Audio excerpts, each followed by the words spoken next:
Hi, can you see me, hear me? Hello, yes. Great, awesome. So let's begin our session for today. Happy Monday. So sit comfortably wherever you are. Keep your back and neck straight. And once you feel ready, very gently close your eyes.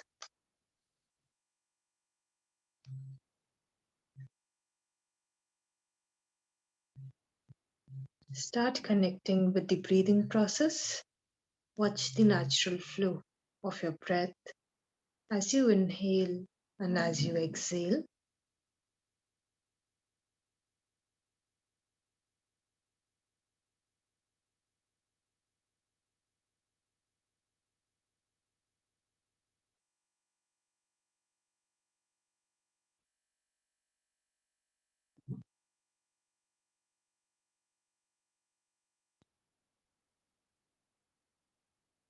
Slowly shift your attention to your body. Become aware of your posture.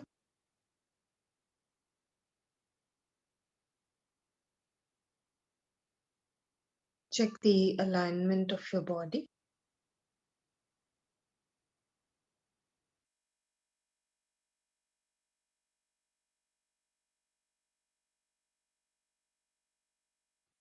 And see if you need to make any kind of adjustments.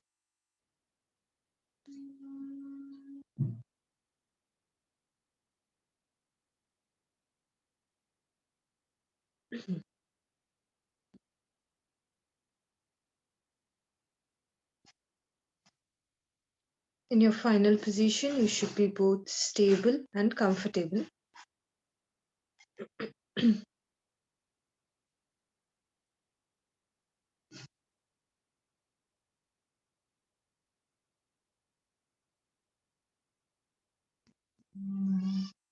Now gently come back to your breathing and consciously begin to deepen the breath, going for slow, long, and deep inhalations,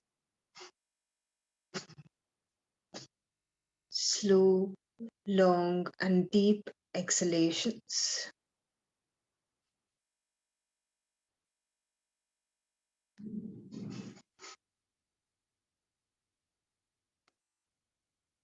Just keep taking deep breaths and relax your mind.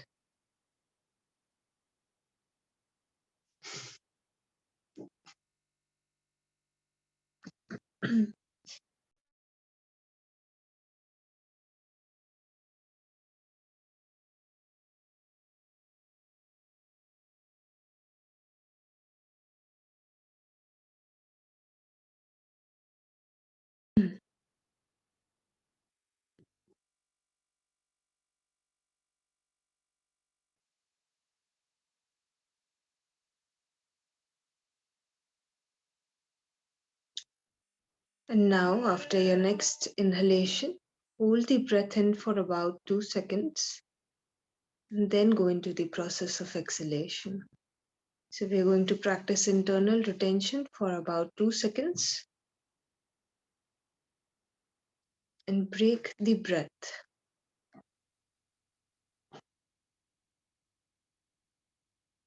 Inhale, hold, and exhale.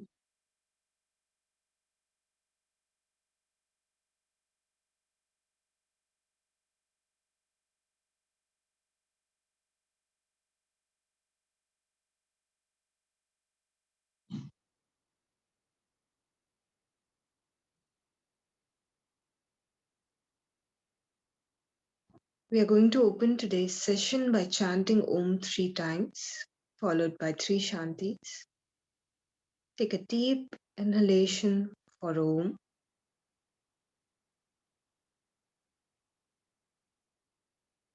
Om.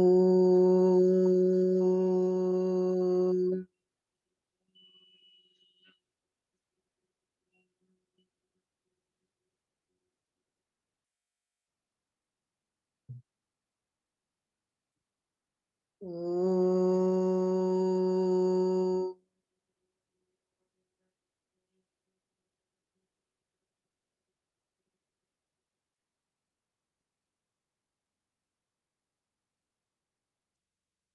Om.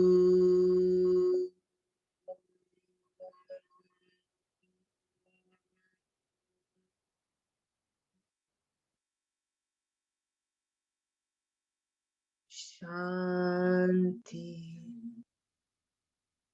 Shanti. Shanti.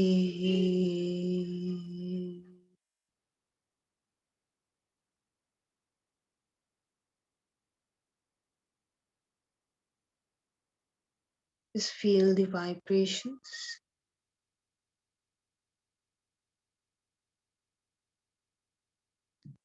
Join your palms together and begin to rub your palms together.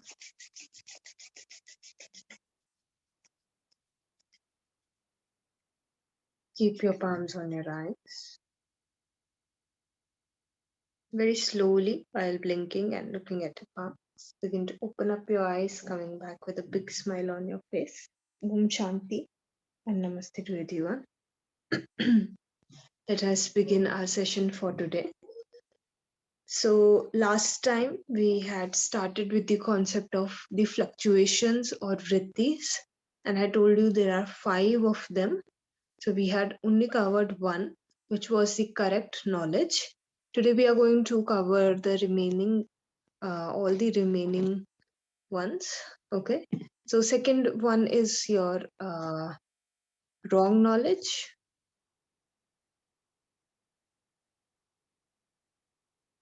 Viparye, right?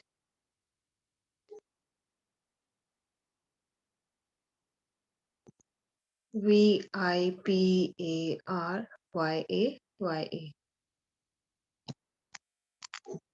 Okay, so wrong knowledge is again a fluctuation.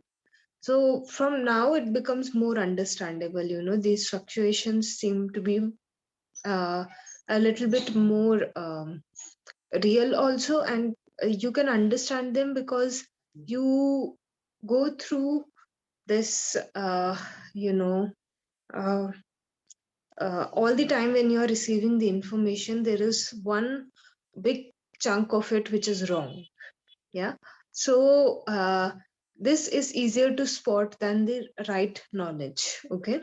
So wrong knowledge is nothing, but it's just that there is an object and you are not seeing it for what it is, right? So basically, suppose I will give you a very common example for this thing. So it's just mistaking a rope for a snake. So suppose somebody tells you that wherever you live, there are like in some weather snakes show up over there, right? So at some point of time, maybe when you are walking back, there is a rope which is there, but as you walk back, because this idea or this notion, right, of the snake being there, it is so deeply imprinted within you, right?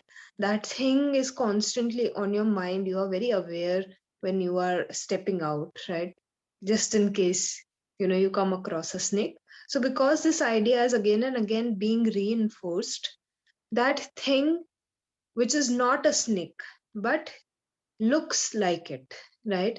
You might end up perceiving that as a snake. So, this is a very common thing that happens in our lives as well, right? Generally, there is some information or there is some fear, right, that we have, which even if the object is not that, we see it in that way, right? So now there is the object is still there. Okay, there is the existence of the object, but you are getting the wrong information out of that object, right? You are not able to understand that object for what it is, and the reason for this is Patanjali, he said, the reason for this is in Gyan Yoga we studied avidya or ignorance, right?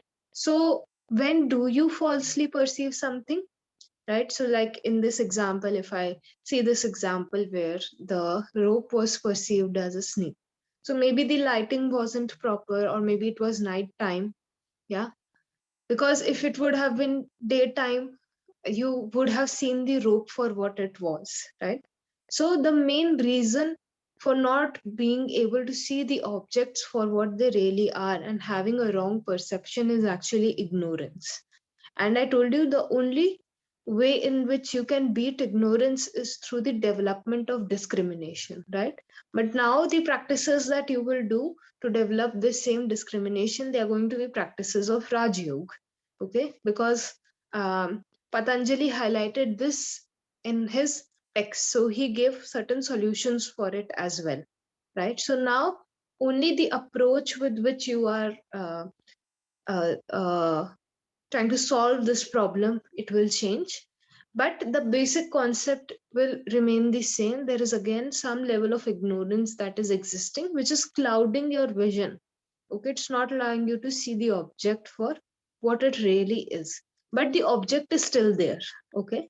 So in the first case, the object was there in the right knowledge, and you are also perceiving it for what it really is, okay? Now there is an object, but you are not perceiving it for what it really is. This is the second kind of fluctuation that happens, okay? And then we come to the third one, which is vikalp, vikalpa, or imagination.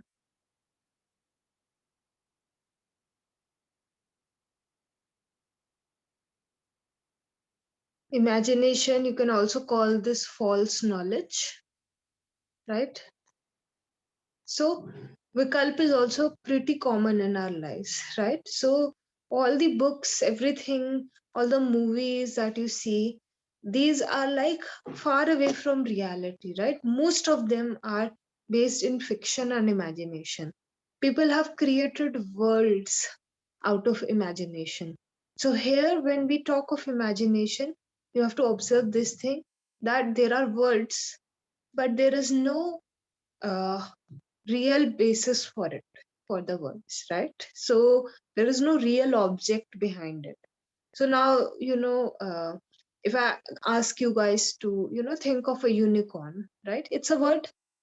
And as soon as I say this word, there is an image that comes up in your mind, right? When you are talking of a unicorn, imagine a horse, right, with a like you know what do we call that, there is a cone shaped uh, horn, right, on the head, and you have particular images that might come up in your mind when I say the same word, right? So now what is happening, you are using your imagination, right, to to think of something which has a word but it has no real basis, okay? So nobody has so far seen a unicorn, right? Or maybe if you talk of very common example, again, Harry Potter, right? Everybody in the world knows about Harry Potter, and what a beautiful series that was created, but it had no real basis, right? There is no Hogwarts, right? So imagination is a very, very powerful, ability of the human mind. And this imagination, when you are walking on a path which is so in touch with reality, this imagination leads you out of the way very easily, right? So sometimes when you are, doing something, you like to fantasize about certain things, right? Maybe if this would have happened, or if that happened, right? So in our lives also, imagination shows up quite consistently, and it is a very, very good distraction, right? Suppose I, maybe scored less marks in some exam that I gave.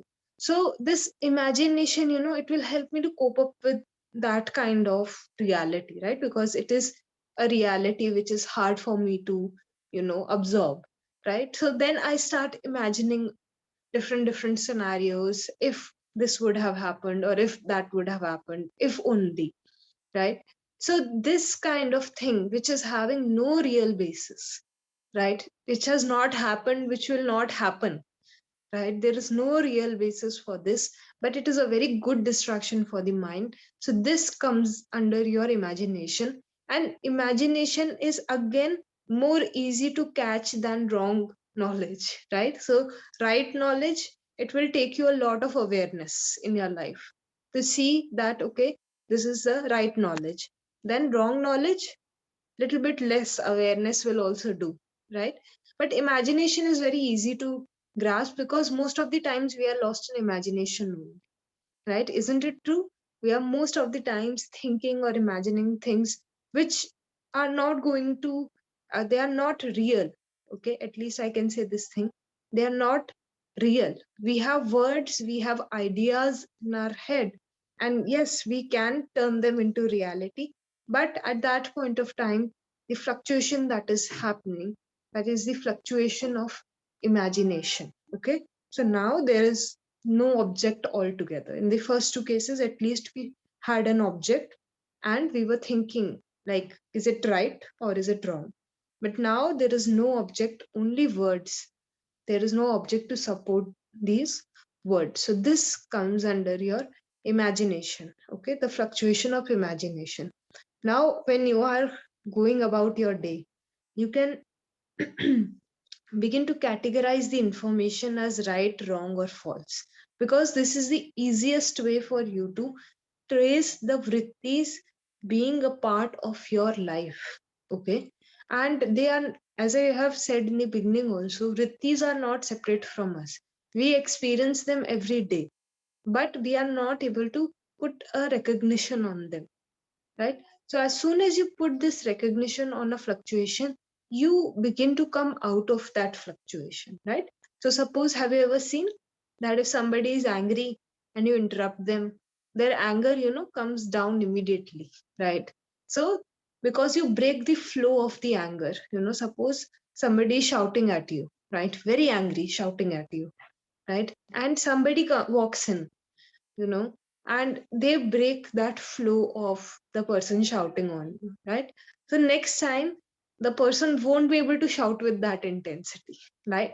So in this same way, when you begin to keep a tab of your vrittis, of your fluctuations, you bring about a pause, okay? So suppose you are lost in imagination. Hours and hours they pass by, you are lost in imagination. But because now you are becoming aware of the vrittis, these fluctuations, maybe after 1 hour, 2 hours, you become aware of the fact that, oh, I had to trace down which vritti it is, right? So again, for 2 hours, you were constantly creating upon that same vritti, right? All the imagination was going on the basis of that, more and more creation. But as soon as this awareness comes in, right, you bring about a pause, right? And then that thing, it gets a break, right? So from today, this is your task. Start seeing how real the fluctuations are for you, okay? And in what sense do they show up for you? Which one is the strongest for you, okay? So this will also help you to understand where you need to work more, okay? If you are mostly perceiving the information wrongly, okay, then you have to change the perspective, you have to change the glasses maybe through which you are looking, right? So you will at least begin to recognize where you need to put in the work the most, okay? So now these three vrittis are constantly happening when we are awake, right? But Patanjali, he said that fluctuations are going on all the time, right? We are not able to break, even give a break to the fluctuations that are going on. And he said this very rightly because the next fluctuation that he has pointed out, it is called sleep only. So nidra, right? So next fluctuation that we see in our lives, it is nidra, Nidra, or sleep.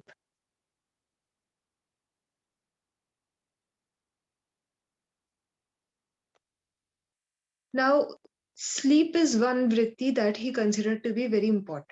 Okay, why is it so?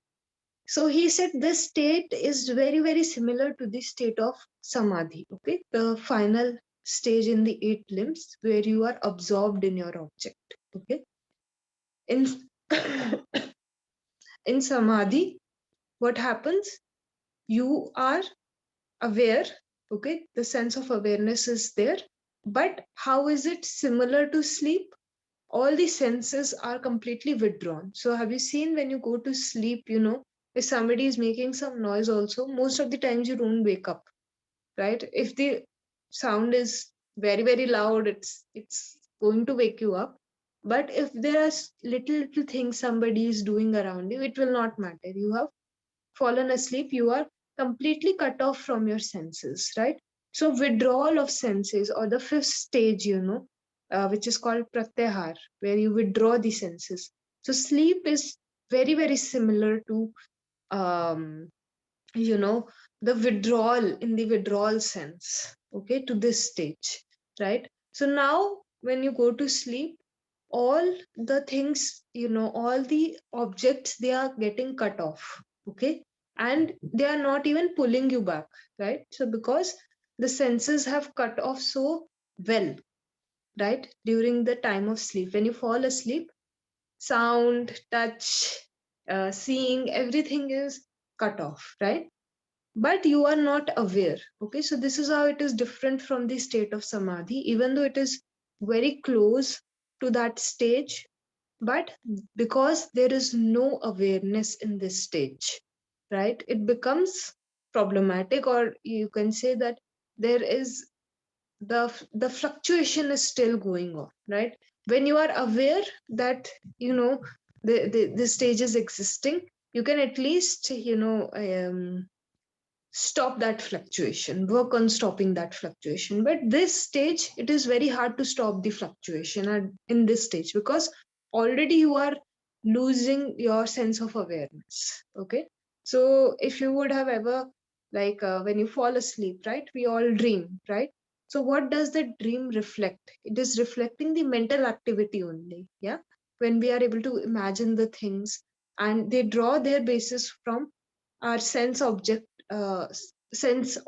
only, our external world only. So you will see that a lot of times your dreams, they have their basis in reality, yeah.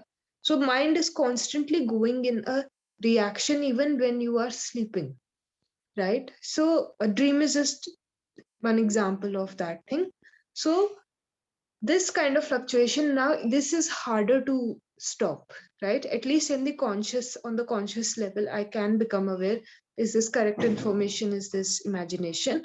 But when I am falling asleep, because this, I lose this sense of awareness, it becomes very difficult for me to stop the fluctuation in during that time. But the fluctuation is still going on. So Patanjali, when he said that all the fluctuations cease to exist, means that even during sleep, the kind of fluctuations that are taking place, they will also cease to exist. Now, not only on the conscious level, but when you are unconscious also, there are vrittis that are being formed, and those vrittis will also cease to exist when you reach the final stage of yoga, right? And this happens naturally again, right? So this is your fourth ritti. Let me just finish the fifth one, and then I will take doubts if there are any. Okay.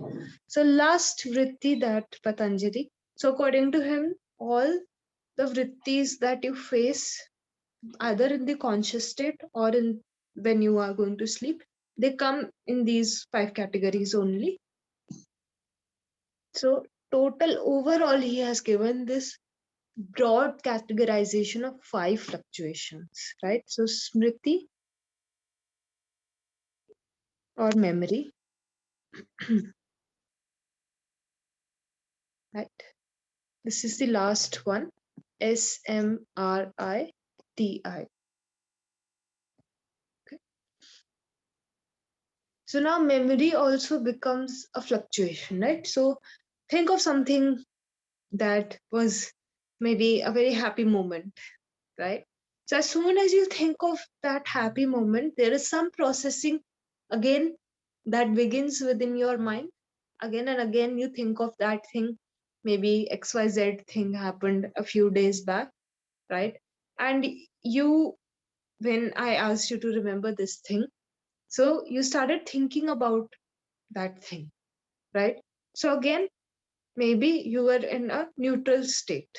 And then when this memory came up in the mind, then again there was some processing which began, which started. Okay, so this is another fluctuation that we commonly face in our day. Again, imagination and memory, I consider these two vrittis to be uh, um, easy to track and very common. Okay, so most of the times, most of the people are in either one of them, right? Either you are thinking of something that has happened to you, right? Or you are thinking of like something that has this that is totally based in imagination, right? Most of our lives we live like this only. Either we are living in the past or we are living in a future which is not here, right? So imagination and memory, they form very substantial portion of the vrittis. Okay, so memory is nothing but some experience that you don't let uh, your like let it escape from the mind, basically, right? So suppose xyz thing happened to me 1 year ago, right? So now if this thing, suppose we are sitting in a group of friends, right? So people, when they have reunions, everything, they tend to reflect back that happened, when we were uh, uh, over there, this thing happened, right? So some people, they forget, right? So they allowed that experience to escape their mind, right? They are not, they forgot that something like that also happened. But those who are able to remember, they retained that experience, they retained that whatever had happened, right? And it was somewhere retained, and when everybody was sitting together, it just came up, you became aware that you remember, right? Maybe you are the person who is very forgetful, but when this kind of talk it began, so you remembered something, you became aware that, oh, this happened, right? So means you have not allowed that experience to escape your mind. Okay, and hence it is stored in the form of a memory. Okay, so when you get connected to a memory, again you go into a loop, right? Vritti is, I told you in the beginning also, vritti, it's also given the like its root word means circular, right? So whenever you have a set of thoughts, you again and again go in loop. Have you ever noticed you are thinking the same things only, right? Most of the times in your day you're thinking the same things. It's just that you are not able to provide it that kind of space, so maybe it's broken and then it comes up later, right? So this kind of loop that you are stuck in, right? Patanjali said it is totally possible to be free from this thing, right? And when you become free from this thing, that is when you reach the stage of yoga, right? The state of mind where each and every fluctuation, it has ceased to exist. Okay, so any doubts from the vrittis? What are the vrittis, or any vritti you want me to explain more deeply? Any questions, queries? No, ma'am, thanks. Okay. So again, I will say this thing. You can write in the chat box if you come up with some question. Okay.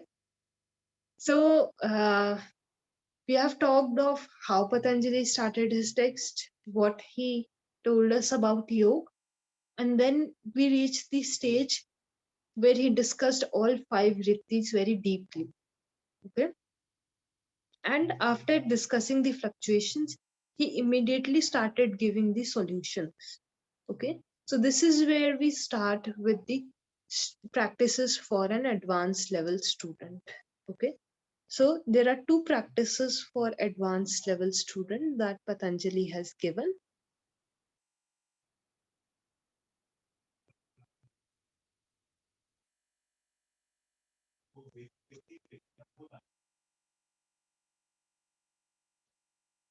Okay, abhyas, A B H A Y A S A, abhyas or practice, this is the first solution that he has given for the advanced level student.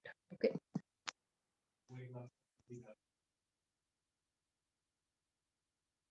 Vairagya. Second thing is vairagya or detachment. Okay. So these are the two qualities that Patanjali has asked the students to add. Okay. So whenever we are talking about the advanced level student, okay, when you look at some advanced level practitioner, they have been doing certain things for a while, no, and for a very long period of time, in fact, not even for a short period of time, for a long period of time, they have been doing certain practices, and that is when you call that person, oh, this is an advanced level practitioner, right? So, in the same way, Patanjali, when he gave the practices for the advanced level student, you will see that he has not given some particular thing that the advanced level student has to, change. Okay. He has given the qualities or the virtues that the advanced level student has to add to the already existing practice. Okay. Because for the advanced level student, they have been doing that thing for a very long period of time already. So after so many years of accumulating that practice, it doesn't mean that they have to change their practice altogether. They just have to imbibe certain qualities, and these qualities will lead them to the final stage. Okay, they don't have to change their practice, they don't have to do anything extraordinary. Patanjali, in fact, gave one of the most doable things, right? So, the advanced level student, there is this understanding that they have already chosen the practice which is most suitable for their personality. Okay, it could be any school of yoga. Okay, but now they are doing what? Like I told you, all the schools of yoga, they are leading towards this final school of yoga only, which is Raj Yoga, right? So suppose somebody chose the school of Bhakti Yoga, right, or Karma Yoga. So they have been doing the practices for a very long period of time. And now what is happening is, now when they are reaching the very advanced stages of those practices, they are going to uh,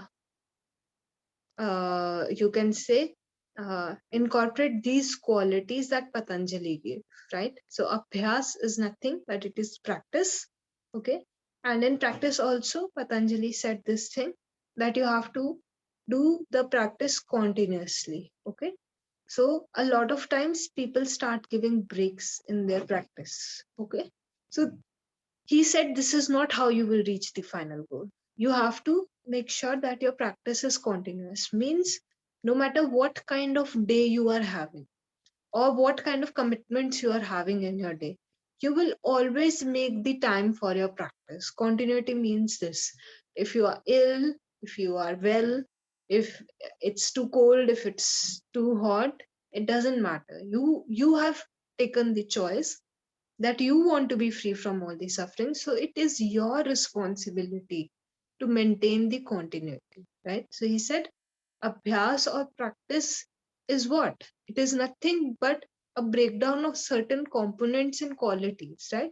First thing is continuous, okay? So continuous practice done with dedication. If I am dedicated towards something, the quality of the output will be completely different. I've discussed this thing before also, right? So I can do something with with the right amount of dedication, and I will see completely different results than if I am not dedicated towards it. So already the advanced level student is at a very high stage, and of course there is some level of dedication that is there. But when Patanjali used the term abhyas, he is pushing them to show more dedication. Okay. He is reminding them, that still you can incorporate more dedication into your practice, and you can see how the results are changing. Okay.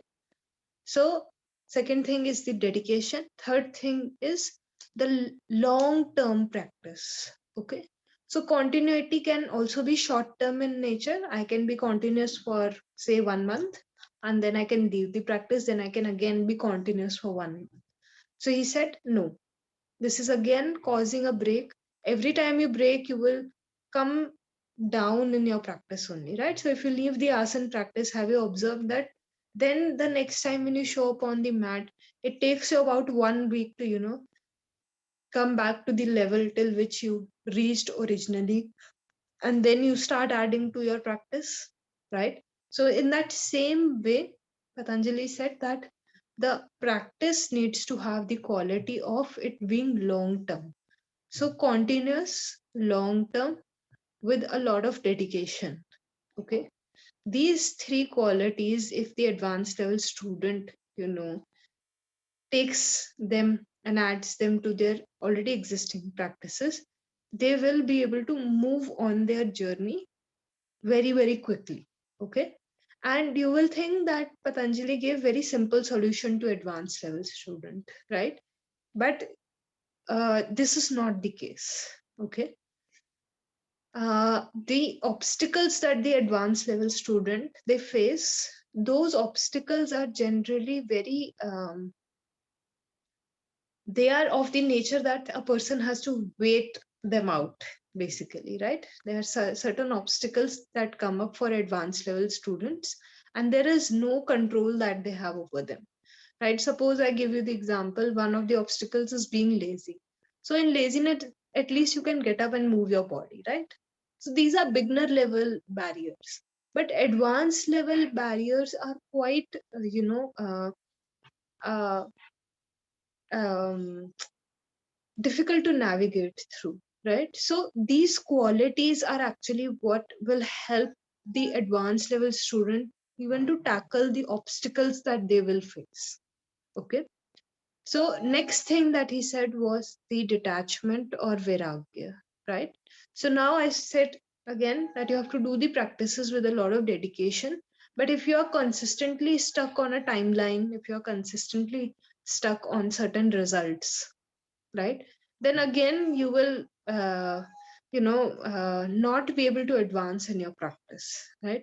So he said that practice is important, dedication is important, but what is the quality of the dedication?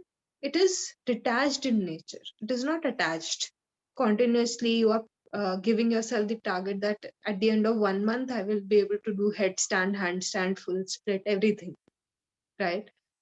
You cannot place a timeline on yourself, especially when it comes to practices like yoga, because people step into the practices of yoga to be free from burdens, right? And you are constantly burdening yourself, right? When you say to yourself that in 1 month I have to achieve this thing, right? So suppose your body is not ready for that kind of thing. So you are just again to losing the touch with your body and giving it a superficial timeline. And when you are unable to achieve it, you feel sad, right? That I'm not able to do it. And then if you see somebody else do it, the level of sadness is to another level, isn't it? Right? So it's very important that when you practice yoga, you get in touch with your body, you see how your body moves, and you give it time. Okay, no asana is impossible to do, no pranayam is impossible to do. Everything is doable. But are you willing to give the practices that kind of time that they happen? Okay. Some things just happen on their own, and some things you keep, like trying to do, right? So in yoga, most of the things, if you give them the correct amount of time, if you just, free yourself from this expectation, right? You will see they happen. Okay.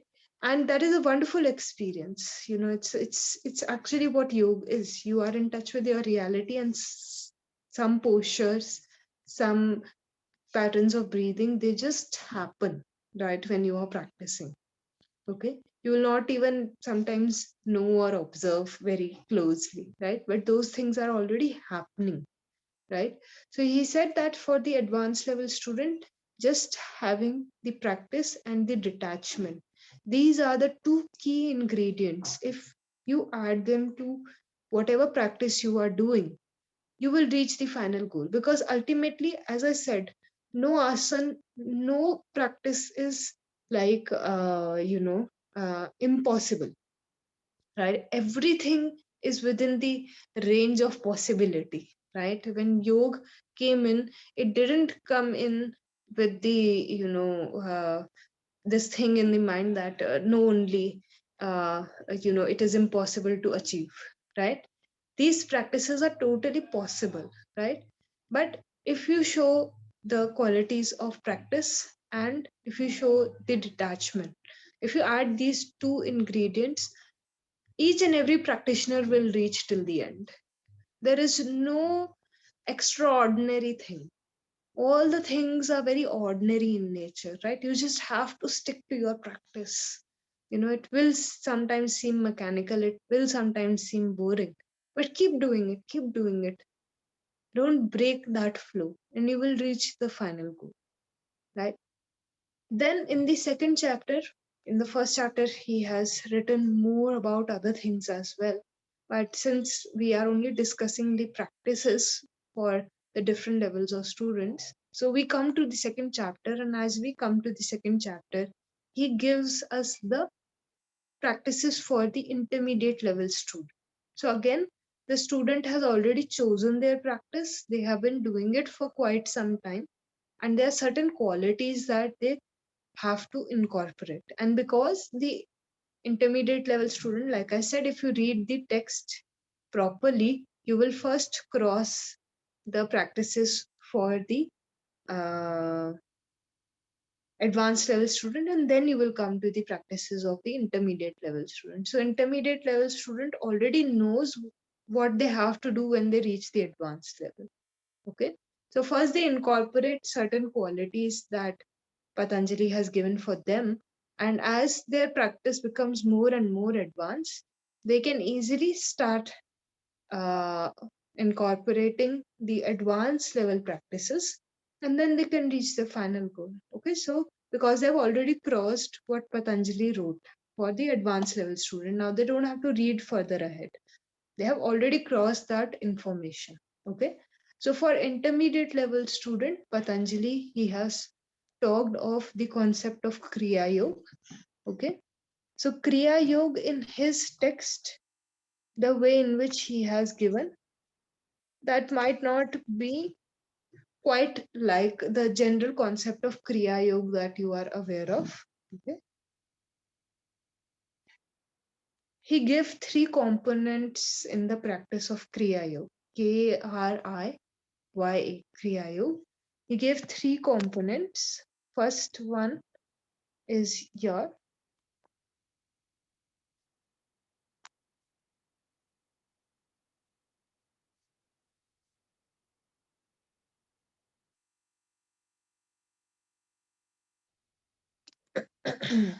tapas or austerity.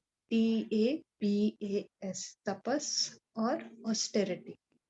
Then second key ingredient for intermediate level student, it is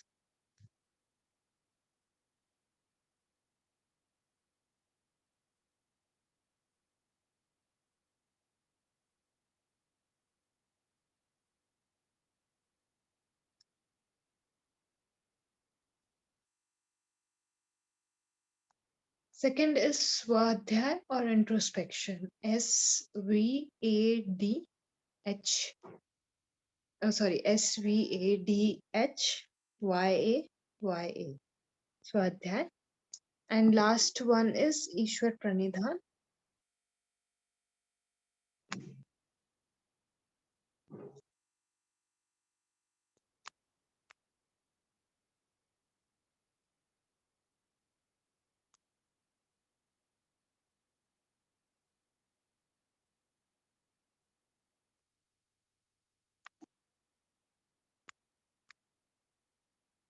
Okay, and last one is called Ishwar Pranidhan or surrender to God. ISHWAR, Ishwar Pranidhan, PRANIDHAN.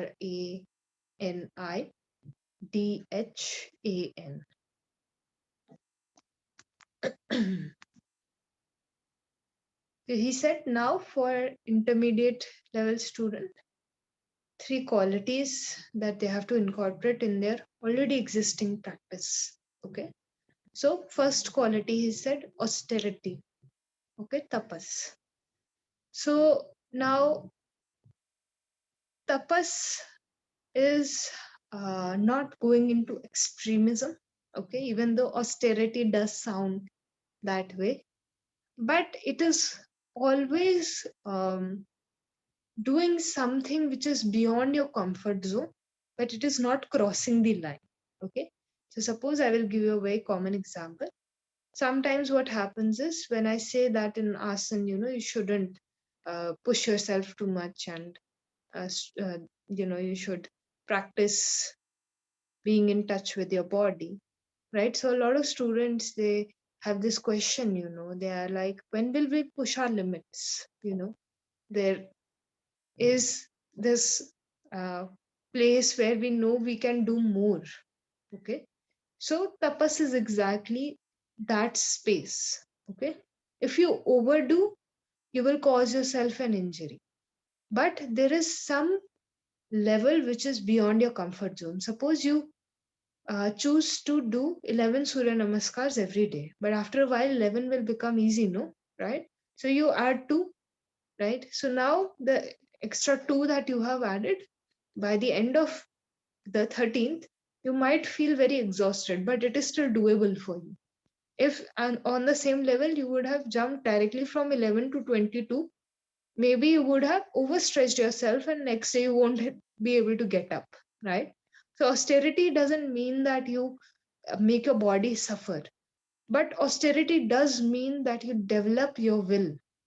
Okay, because there is one level above what you are practicing that you are capable of. Okay, so a lot of awareness of self is required when you practice tapas. Okay, you can do it in different forms. Suppose fasting, it's very good for health, right? Even studies are proving this thing. So suppose right now you are eating all 7 days in the week, but you choose one day in the week when you will fast. So it will be difficult for you to fast on that one day.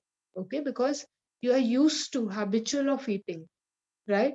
But it is not impossible for you to do that. Okay, so you can push yourself so that your body, for one day at least, it doesn't have to digest the food again and again, and it gets proper time for cleansing, it gets proper time for all the other things that the that energy could have been utilized for. So tapas, again, whatever practice the advanced intermediate level student is doing, they can do something beyond that, which can help to the development of their mental will. So they incorporate this quality in whatever aspects they can. Okay, so they are moving ahead in their practice when they do this thing. Okay, second one is the introspection. Okay, so introspection is a very important part of life in general. If you reflect back on something, that is when you are able to see what mistakes you made and you can progress, right? So same for the intermediate level student. There are certain reasons why they have not reached the advanced level. Yes. So when they reflect back on their practice, they are able to see how they can better themselves, right? And once they are able to see that, they are able to advance their practice ahead. Yeah. But they have to take out the time to introspect. Okay. Now, introspection can happen on multiple levels. One, how much they have advanced. Two, this thing that I told you, that where they can advance more. Yes. And three, seeing what kind of progress they have made overall. And uh, studying yourself, swadhyay, also means studying the texts, right? So all the texts which are getting you in touch with the reality. So this is the, because sometimes when you read certain books, they help you to reflect upon what you have been doing, right? Or how things have been going on for you. Okay, so introspection can be taken on any level, even though reading the books is more for the beginner level student, right? For the beginner, it is easier when they have something to read and then they reflect. Okay, but an intermediate level student, they can do the reflection normally also, right? Where they are just looking back on their practice, on their day, on what kind of improvements they have made and what they can make. Okay, so second quality that they incorporate, which will help them to move from this level to the next level. And last one is the surrender to God. Okay, now this is very, very important. The kind of strength that you get when you surrender, right? When you just understand that things are not in your control, right? This is a very, very powerful act. And for the intermediate level student, they do surrender to God. Okay, because by this stage they have practiced so much that they do come into touch with the existence of some kind of energy which is higher than them, right? And Patanjali gave certain, qualities of God as well in his text. Okay, so for intermediate level student, I would say that they actually surrender to God. Now, I'm not giving any name to the God, right?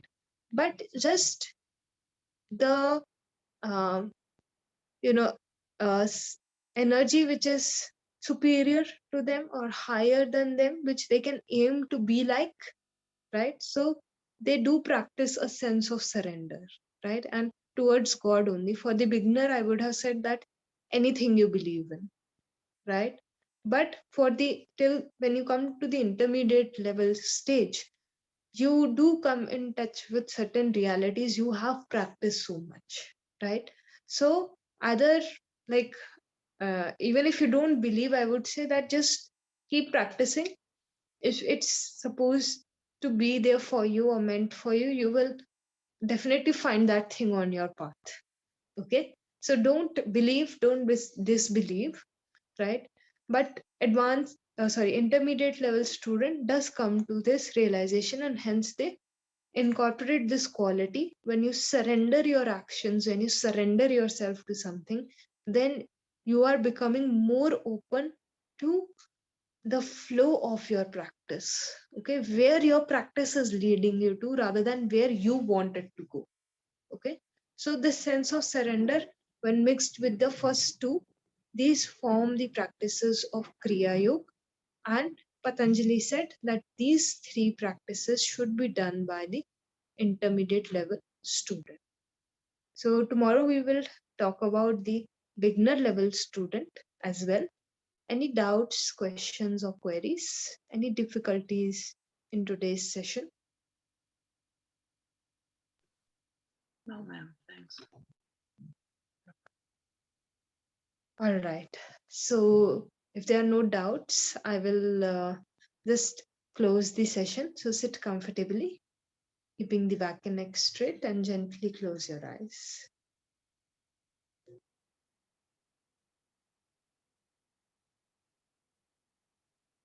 We will chant Om one time, followed by three Shantis.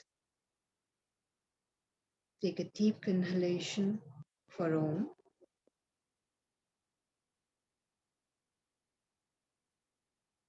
Om.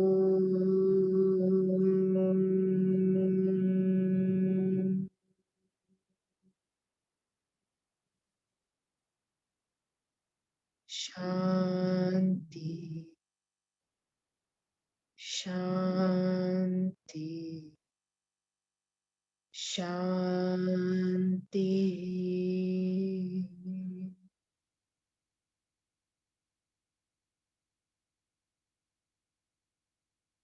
Join your palms together and gently bow down.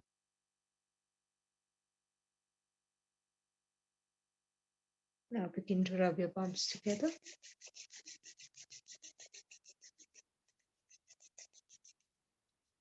Keep them on your eyes. Very slowly, while blinking and looking at your palms, begin to open up your eyes, coming back with a big smile on your face. Om Shanti and Namaste to everyone. I will see you all for your pranayam class in the afternoon. So take care, guys, and bye bye. Thank you. Take care. Thank you. Bye bye.